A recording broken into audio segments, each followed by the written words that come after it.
The Detroit Lions just took a massive hit. Jamison Williams, Quintez Cephas, CJ Moore, and Stanley Berryhill have all been suspended. CJ Moore and Quintez Cephas, those guys have been suspended indefinitely with no timeline on when exactly they can come back to NFL activities. We got Berryhill and Jamison Williams. Those guys can still participate in off-season events for the Detroit Lions, but when the season comes up, after final roster cuts, they won't be able to play in games or participate in activities until their suspensions are cleared. Now, this is a team who I've already made videos about. I said Detroit Lions are terrifying the entire NFL. And at this point, this is the type of thing that we don't need in our locker room, that we don't need on our team. Now, I'm going to get into some of the details coming up, but what I do want to say is, in addition to this, we have some staff members who were also fired off of the Detroit Lions organization after this has came out. This is a huge scandal, a lot going on. Let's get into these details. So as more news comes out, we've been made aware to the fact that the Detroit Lions became aware of the NFL's investigation about a month ago before we came out with this final decision. Brad Holmes made a couple statements, and in one of those statements, he said, "These players exhibited decision-making that is not consistent with our organizational values and violate league rules. We have made the decision to part ways with Quintez and CJ immediately.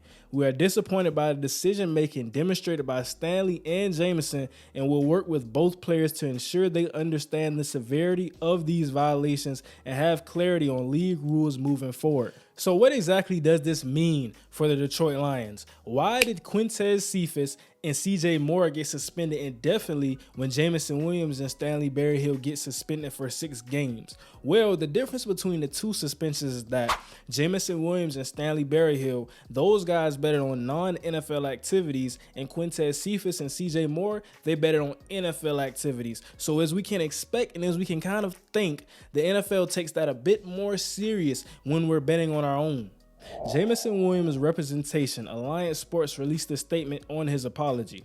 Jamison takes full responsibility for his actions and is very apologetic to the NFL, his teammates, and the fans and city of Detroit.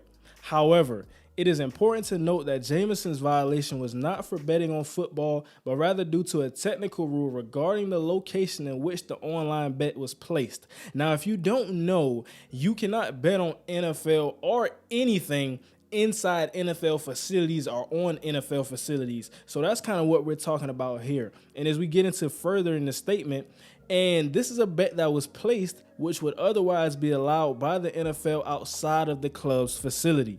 Jamison would never intentionally jeopardize the integrity of the game he loves so much and looks forward to getting back to his team as soon as possible. Now, this is a huge blow for a lot of reasons. CJ Moore just got re-signed to a contract. Quintez Cephas, a solid piece. Stanley Berryhill, a solid piece. These guys are 2 receivers. Now, we got 3 receivers who have been suspended. And then we got CJ Moore, who's a safety and a special team standout. So Jamison Williams is the big part in this thing. In a team, in a division where we look to capture this and get back to the playoffs, how do we do this now? It's one thing when guys get suspended, but we lost our best special teamer and arguably what could be our best receiver in the near future. So it's only 6 games. We don't want to overreact to the situation, but we do want to talk about this and how does this affect the draft with it being less than a week away.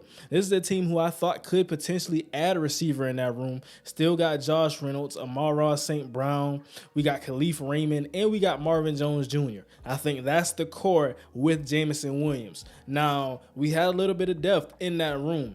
And not guys who are huge production guys, but some guys who could still add some things. Talking about return guys, special team guys, those types of players. And now we're getting kind of thin. So are we going to look at a receiver in the draft? I think we have the draft picks to do so. CJ Moore, how do we replicate his production on the special teams behalf? He got re-signed. And I mean, let's talk about the magnification of this. You don't re-sign special team guys. For a guy to get re-signed, he has nicknames. He has a lot of impact when we're talking about behind the offense and defense. So you have to know that this impact is something special, and you're losing that. So that's talking about the team, the cog of the team, the core of the team. We talking about that.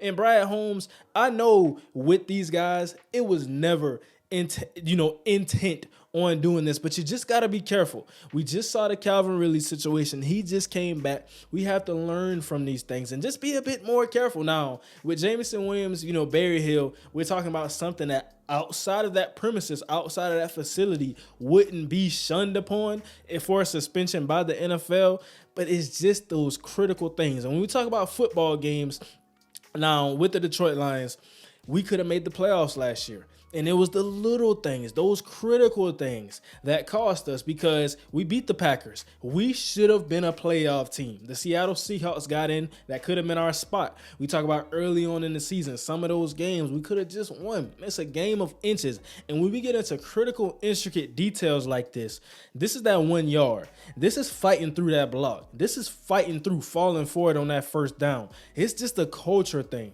Some of the small things. And I think these are great guys, but I really am disappointed because not of the action. I'm just disappointed because I expected, and he still can, but Jameson Williams, this was his breakout year. Now, I'm interested to see how he comes off of these 6 games, but I'm really rooting for him. A learning experience for him and Barry Hill. Hopefully can be a learning experience for Moore and Cephas. But I'm still rooting for all these guys. I still think the Detroit Lions have a lot to be optimistic about. I want to see some great things. I think whatever you do, however you make up for their production in these 6 games, you start focusing on that now. You look for it in the draft. It's time to go, but this is a big hit, and we're going to see how it impacts this team coming out of the season. If you like the video, don't forget to subscribe. We're going to talk about this more. Detroit Lions, we love the content. We always talking about Detroit. But thank you for watching. That's going to do it for today, and now we out.